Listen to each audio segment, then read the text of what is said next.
हरियाणा के कुरुक्षेत्र पहुंचे पीएम मोदी भगवान कृष्ण के पवित्र शंख में सम्मान में पंचजन्य स्मारक का उद्घाटन किया। कुरुक्षेत्र में शहीदी दिवस कार्यक्रम में शामिल हुए पीएम मोदी सर झुका करके अरदास की। प्रधानमंत्री मोदी बोले, गुरु तेग बहादुर जी जैसे लोग इतिहास में विरले होते हैं। उनका जीवन, त्याग और चरित्र हम सबके लिए बहुत ही प्रेरणादायक। प्रधानमंत्री मोदी ने फिर से नए भारत में ताकत बताई। कहा कि नया भारत न रुकता है, न डरता है, न झुकता है। हम शांति चाहते हैं, लेकिन सुरक्षा से कोई समझौता नहीं। अयोध्या के भव्य राम मंदिर में स्वर्ण शिखर पर ध्वजारोहण।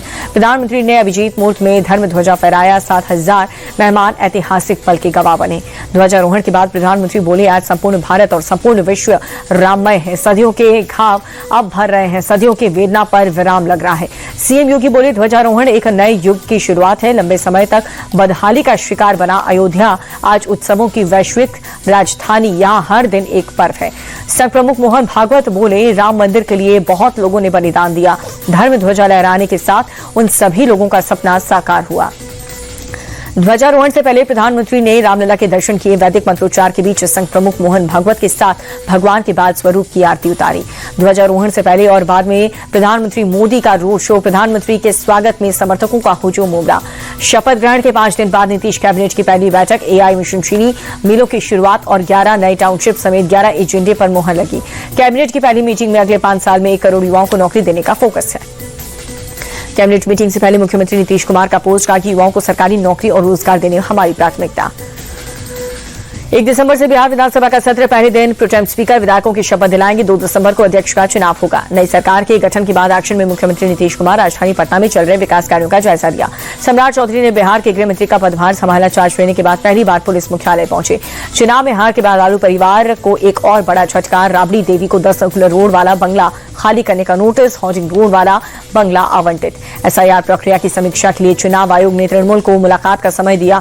28 नवंबर को मीटिंग के लिए चुनाव आयोग के दफ्तर बुलाया। एसआईआर को लेकर के पश्चिम बंगाल की मुख्यमंत्री ममता बनर्जी ने खोला मोर्चा।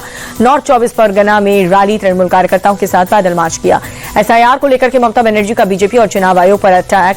कहा कि राजनीतिक तौर पर बीजेपी मुझसे लड़े और जीत नहीं सकती। चुनाव आयोग बीजेपी आयोग बन गया है। बीजेपी को ममता बनर्जी ने चेतावनी दी। कहा कि अगर बंगाल में मुझ पर चोट करने की कोशिश की तो मैं पूरे भारत में बीजेपी की नींव हिला दूंगी।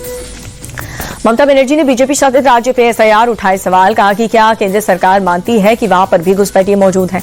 विपक्ष के आरोपों पर शिवसेना सांसद श्रीकांत शिंदे का पलटवार। कहा कि लोग देश को गुमराह कर रहे हैं। तमिलनाडु में एसआईआर प्रक्रिया को लेकर के चुनाव आयोग का सुप्रीम कोर्ट को नोटिस। एमडीएमके की असंवैधानिक करार देने वाली याचिका पर 2 दिसंबर तक जवाब मांगा।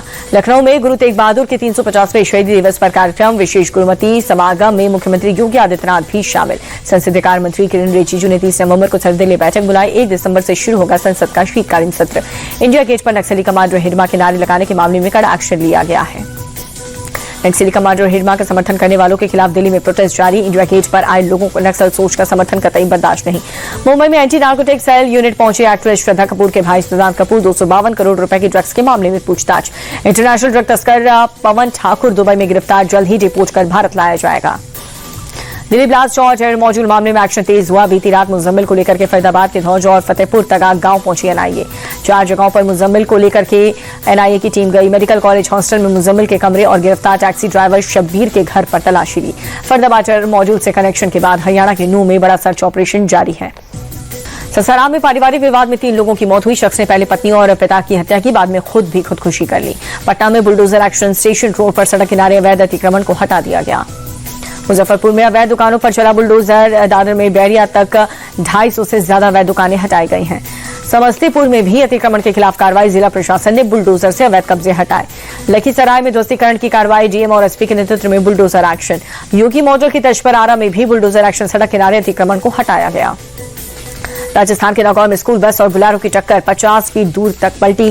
5 बच्चे और दोनों गाड़ियों ड्राइवर जख्मी। बद्रीनाथ धाम के कपाट सर्दियों के लिए बंद किए गए। 4 धाम यात्रा का औपचारिक समापन हुआ। दिल्ली एनसीआर प्रदूषण की बढ़ती मार। कई इलाकों में AQI 400 के पार। दिल्ली में बढ़ते प्रदूषण को लेकर के आपने केंद्र सरकार को घेरा। कहा अगर कड़ी कदम नहीं उठाए तो यूपी, हरियाणा, राजस्थान में पराली जलती रहेगी। मुंबई में भी सांस लेने में संकट। शहर के कई इलाकों में स्मॉग की परत छाई। अमेरिकी डॉलर के मुकाबले रुपए में 4 पैसे की गिरावट। $1.89.20। गिरावट के साथ बंद हुआ शेयर बाजार। सेंसेक्स 313 और निफ्टी 74 अंक लुढ़का।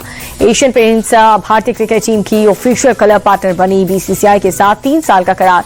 110 से अधिक मुकाबलों में कॉन्ट्रैक्ट। एशियन पेंट्स के सीईओ अमित सिंगले बोले, ये साझेदारी हमारे लिए गर्व की बात है। क्रिकेट के हर पल को और भी ज्यादा अधिक जीवंत, रंगीन और रोमांचक बनाएगी। बीसीसीआई सचिव देवजीत सैकिया ने कहा कि भारतीय क्रिकेट की भावना और एशियन पेंट्स की रंगों से भरी विरासत अब साथ मिलकर के क्रिकेट प्रेमियों को यादगार अनुभव देगा।